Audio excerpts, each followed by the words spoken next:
Bismillahirrahmanirrahim. Assalamualaikum warahmatullahi wabarakatuh. Perkenalkan, nama saya Arifatan Azami, ya bisa dipanggil Azam. Alhamdulillah, di bulan suci Ramadan ini kami bisa ngobrol bareng nih sama siswa akhir kelas 6 KMI Pondok Pesantren Modern Al-Muqaddas. Langsung aja. Assalamualaikum Ala Jafar. Waalaikumsalam.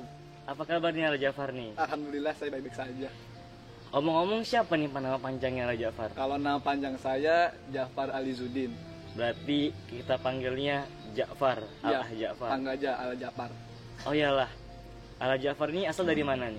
Kalau asal saya asli dari Lampung, dari Sumatera, lalu saya imigran ke Bekasi. Berarti orang Bekasi. Iya, saya dari Bekasian. Oh iyalah, hobi Ala apa nih kalau di pondok, kalau boleh tahu nih? Kalau hobi saya selama di pondok itu yang pertama saya dancer, saya suka ngedance. Lah, emang di pondok ada dance? Oh ya ada. Kalau pondok Al-Muqaddas itu kita nggak cuman diajarin tentang ngaji dan belajar, tapi kita dididik untuk bisa berkreasi dan berseni. Salah satu itu tuh dengan nari atau biasa kita sebut dengan ngedance. Tuh, yang pertama itu ngedance. Yang kedua kalau saya pribadi, saya lebih suka ketika ada acara besar, saya suka drama teater. Jadi ketika ada seperti acara tersebut, seperti Muqaddas Astra Show, saya suka menjadi peran utama dalam drama kabaret. Seperti itu. Terus kalau hobi Ala dance, terus drama teater, cita-cita Ala apa? Cita-cita saya tuh pengen jadi pasukan pengaman presiden. Kenapa nggak sekolahnya jadi presidennya sekalian? Karena jadi presiden tuh alajam ya, nggak semudah yang kita bayangkan. Amanah tuh besar banget. Kalau saya sebagai orang biasa ya, saya nggak kuat kalau jadi presiden. Saya cukuplah jadi pengaman presiden aja. Kan di pondok Muqaddas itu kan bukannya diajarkan untuk menjadi seorang pemimpin ya? Betul banget. Kita emang kalau di Muqaddas itu dididik untuk bisa jadi pemimpin. Siap pemimpin dan siap dipimpin. Kita diajarkan tentang bagaimana cara mengayomi anggota, cara mendidik adik kelas selama 24 jam. Tapi dari situ saya berpikir, bagaimana saya bisa mengatur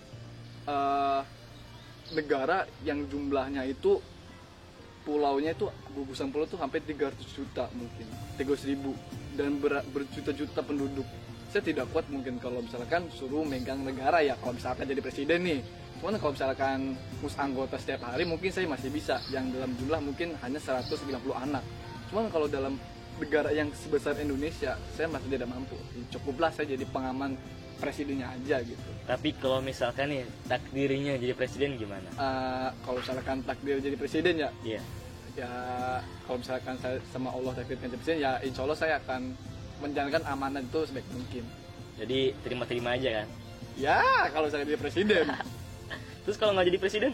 Ya saya seperti di awal, saya ingin jadi pasukan pengaman presiden. Amin lah, amin. Amin. Mudah-mudahan bisa jadi. Ya semoga saya bisa jadi pas pampres. Terus nih kalau nggak salah ya, sekarang itu antum kan lagi ujian NIHI nih. Ya, saya dan kawan-kawan dari siswa akhir sedang ujian NIHI atau ujian akhir. Oh ya, kalau boleh tahu ujian NIHI atau ujian akhir itu kayak gimana sih Kak? Jadi kalau misalkan ujian NIHI itu kita dibagi 3 gelombang Al-Azam. Yang pertama itu ujian amal tadris, atau bagaimana cara mengajar anggota atau adik kelas dan murid-murid. Yang kedua itu adalah ujian lisan, dan yang ketiga itu adalah ujian tulisan. Perbedaan dari tiga semua itu apa tuh? Kalau misalkan ujian amalia tadris, yang pertama kali tadi saya bilang itu kita dididik oleh pondok pesantren. Ketika keluar tuh kita harus bisa mengajar. Mau kita jadi tentara, mau jadi contohnya bisnismen atau pengusaha, bagaimanapun kita harus tetap bisa mengajar. Nah, kita sebelum keluar dari pondok ini harus bisa mengajar, yaitu dengan ujian amalu tadris. Bagaimana caranya semua santri Al-Muqaddas itu bisa mendidik gitu. Emang benar sih kan, sebaik-baiknya pekerjaan adalah yang bermanfaat, mengajar itu bermanfaat bagi orang lain. Tuh, yang pertama amal tadris. Yang kedua ujian lisan. Ujian lisan itu bagaimana individualisme antara guru dengan murid itu diuji ya, dengan secara lisan. Kalau biasanya di ujian orang luar langsung tulisan, di sini kita bagaimana bisa menjelaskan kepada ustadz apa yang kita pahami. Yang terakhir itu ujian lisan, ujian tulisan. Ya seperti ujian lisan pada umumnya, yang dimana kita diujikan pelajaran dari kelas 1 SMP sampai kelas 3 SMA. Terus kalau boto itu susah nggak tuh ujiannya tuh? Kalau bilang susah dan nggak susah, itu susah banget. Pusing berarti otak tuh gimana tuh?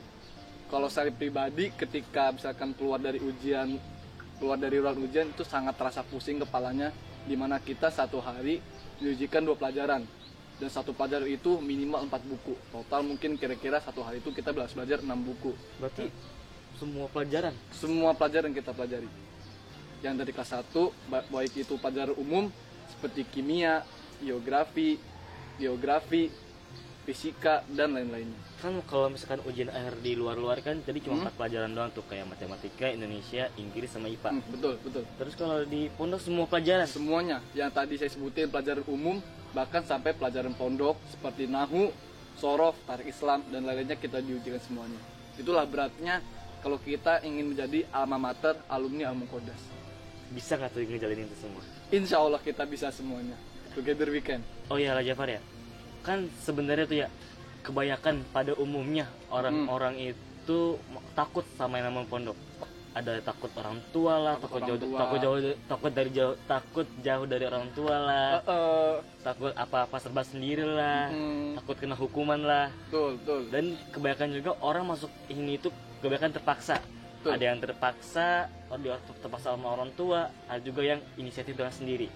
Terus kalau boleh tahu, Ala Jafar itu termasuk orang yang terpaksa oleh orang tua atau inisiatif antum sendiri masuk pondok itu? Kalau misalkan dipresentasikan ya atau ditanya di santri Al-Muqaddas, antara yang masuk pesantren dengan inisiatif sendiri dengan paksaan orang tua, pasti lebih banyak dengan paksaan orang tua. Termasuk saya sendiri, saya termasuk orang dipaksa sama orang tua. Dan akhirnya alhamdulillah dari keterpaksaan tersebut kita menjadi terbiasa dan akhirnya hingga sekarang saya betah. Terus kalau boleh tahu, kan antum terpaksa nih. Awal cerita antum masuk pondok Al-Muqaddas itu gimana tuh? Jadi ceritanya kan ketika saya masih SD, saya tuh pengen banget masuk SMP negeri ya, bukan SMP negeri juga sih ya, seperti SMP luar pada umumnya aja. SMP luar berarti yang penting nggak pondok gitulah ya? Bukan pondok. Ya anak SD mana sih yang pengen diatur-atur 24 jam? Kita kan pengen bebas dan main-main kan. Cuman dengan terpaksa orang tua ingin masukkan saya ke pondok pesantren agar saya dibekali ilmu agama, menghafal Quran dan sebagainya. Dan akhirnya dengan terpaksa juga waktu itu saya masuk pondok pesantren dengan niatan berbakti kepada orang tua aja. Ketika itu apa antum merasain? Ketika disuruh sama orang tua masuk pondok, apa itu? Waktu itu saya merasakan waktu masih kecil ya, waktu masih SD kelas 6, akhirnya saya sedih dan saya sedikit kesel juga sama orang tua, kenapa sih masuk pesantren. Cuman waktu itu karena saya ada saudara dan teman dari SD yang sama, akhirnya kami berangkat bareng ke pondok ini dan ya hingga sekarang kita masih bersama. Kan udah lama nih Pak Jafar di pondok nih. Pasti adalah cerita konyol antum, cerita yang antum susah lupain sampai sekarang, yang masih terkenang terus sampai sekarang, itu pasti ada lah. Cerita konyol ya. Iya. Ceritanya gini, kita kan terakhir masuk kelas kan jam 7 ya, jam ya. Iya. Terakhir masuk jam 7. Nah teman-teman saya tuh udah pada ngantri di kamar mandi, itu posisi jam setengah 7. Orang pada ngantri kamar mandi penuh. Dan saya sebagai murid teladan nggak pengen tuh, nggak pengen terlambat. Murid teladan nih, yang bener. Saya bener murid teladan, saya nggak mau dong terlambat ke kelas, nanti dihukum sama ustadz dan sebagainya. Akhirnya saya mengambil inisiatif sendiri, saya akan mandi di kamar mandi ustadz. Yang dimana waktu itu bener kamar mandi ustadz ini? Kamar mandi ustadz. Emang boleh? Nggak boleh sebenarnya, labelnya santri dilarang mandi di kamar mandi ustadz. Ya karena beda antara ustadz dengan santri kan, aku juga beda. Akhirnya dengan terpaksa saya mandi tuh di kamar ustadz. Nah sebelum itu saya bilang ke teman saya, akhi apa ya, ntar kalau ada ustadz bilang saya kasih kode, ayo misalkan kayak tepuk tangan atau gimana. Nah dia bilang iya. Akhirnya saya lanjutkan mandi. Saya mandi waktu itu pakai sabun ustadz, pakai sampo ustadz, pokoknya apa saya dari ustadz. Tunggu dulu, itu sebelum antum masuk kamar mandi itu ada rasa takut nggak antum tuh? Ada rasa takut pasti, itu tegang. Bagaimana kalau ketahuan, ntar hipotak gak kalau misalnya ketahuan mandi kamar mandi ustadz kan. Akhirnya saya memantapkan niat dan mental, saya lanjut lagi mandinya. Tiba-tiba di pertengahan saya mandi, jadi itu kamar mandi ada 2, yang kamar mandi satu. Nah saya sebelahan. Nah atas itu bolong nih, jadi kita bisa ngobrol. Saya mandi sebelah kanan.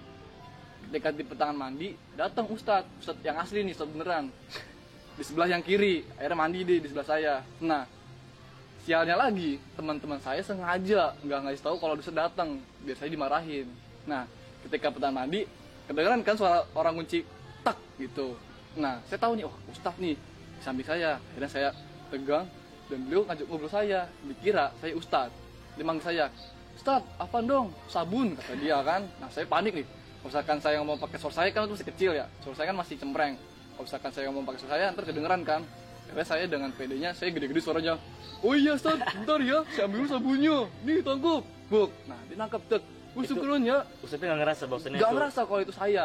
Dia taunya saya Ustadz. Dan saya waktu itu ya melanjutkan acting sebagai Ustadz kan. Akhirnya saya badan masih penuh dengan sabun, rambut masih dengan sampo, saya nggak peduli. Saya pakai baju, pakai celana, saya langsung ngacir keluar. Dan itu pengalaman yang nggak bakal saya lupakan.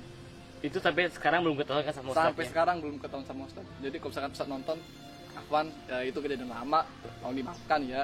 Itu kan bikin lama. Untuk pengalaman aja. Iya. Untuk antum selama ini tadi kan cerita konyol ya. Keluh kesah antum selama di pondok itu gimana tuh? Kalau ngomongin keluh kesah lah Jam ya. Kalau keluh kesah tuh pasti kita warai dengan perjuangan dong. Perjuangan saya dari kelas 1 bersama teman-teman semuanya, mau teman seangkatan atau adik kelas semuanya, dari kelas 1 sampai kelas 6 selama 7 tahun saya menjadi santri. Yang dimana dari kelas 1 kita dididik bareng, dihukum bareng, kita belajar bareng. Kalau misalkan ada teman kita yang nggak ikut muajah atau nggak ikut belajar malam, kita semangatin untuk belajar. Ketika kita salah, dihukum semuanya, kita dihukum semuanya. Dan itu di pertengahan perjalanan ada saja teman kita yang keluar, ada yang tetap lanjut, dan itu sangat menguras mental. Jadinya ketika ada teman yang keluar nih, kita kayak ikutan, mau lanjut di pondok apa keluar ya? Ada rasa tuh. Ada rasa kita tuh pengen ikut-ikutan keluar, tapi dengan tekadkan niat, ingat orang tua, akhirnya kita masih bisa bertahan di sini sampai sekarang. Tapi bangga kan jadi santri. Bangga dong, santri Nusantara, santri Al-Muqaddas. Oh iya Al Jafar, nih yang terakhir nih. Pesan kesan antum buat teman-teman semua nih, apa nih? Kalau pesan dan kesan yang pertama pasti untuk Ustadz ya. Saya terima kasih kepada Ustadz dan Ustazah yang telah membimbing saya dari saya kelas 1 sampai sekarang, yang telah sabar banget. Waktu dari zaman-zaman saya masih nakal banget sampai sekarang saya sudah alhamdulillah sudah bersikap dewasa. Terima kasih kepada Ustadz yang telah membimbing saya, yang telah sabar menghadapi saya selama ini. Begitupun juga dengan teman-teman seangkatan ataupun adik kelas. Terima kasih telah menghormati saya sebagai kakak kelas, dan saya juga menyayangi kalian sebagai adik kelas. Dan pesan untuk teman-teman seperjuangan, tolong jangan lupakan perjuangan kita bersama selama 6 tahun di sini. Ketika di luar jangan lupa untuk bersilaturahmi. Kalau misalkan udah lulus kan biasanya orang kalau udah lulus sombong nih ya, nggak mau kontek-kontekan. Tolong jangan kayak gitu. Punya hidup masing-masing. Punya hidup masing-masing, tapi kita harus tetap menjaga silaturahmi kita. Itu sih pesan dan kesan saya selama ada di pondok pesantren, baik untuk Ustadz ataupun yang lainnya. Oh iya. Baik Al Jafar, makasih nih udah beri kesempatannya untuk ngobrol bareng. Sama-sama. Gimana perjuangan Al Jafar selama di pondok. Buat teman-teman, jangan lupa like and subscribe channel YouTube Pondok Pesantren Modern Al-Muqaddas. Marhaban ya Ramadan, selamat tunaikan ibadah puasa. Wassalamualaikum warahmatullahi wabarakatuh.